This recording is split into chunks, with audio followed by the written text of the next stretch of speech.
Hey guys, how's it going? My name is Adam. Today I'm going to show you how to make Gmail for business. So first of all, go ahead to your App Store, Google Play.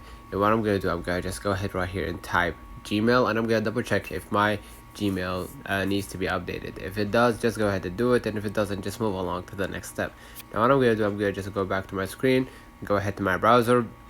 And if you want to know how to make your Gmail as a business email, sign up for Google Workspace. To get started, head over to the Google Workspace website and click Get Started Now. And then using your existing domain or create one with Google, create your Google login and then review your pricing plan and then finish sign up. Alright, so in order for this to work out, you need to sign up for Google Workspace. You have the business starter, $6 per month.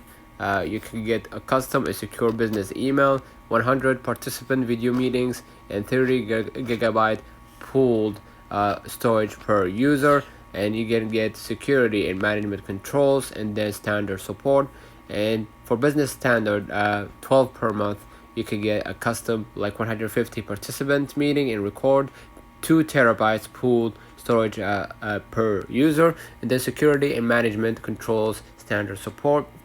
And the same goes for business plan, 80 per month. You can get 5 terabytes, 500 participant video meetings, and standard support and enhanced security and management controls. So you got those 3 plans that you can choose from Google Workspace in order for you to start your business. Let me know in the comments if this video helped you. Don't forget to like and subscribe. Thank you for watching.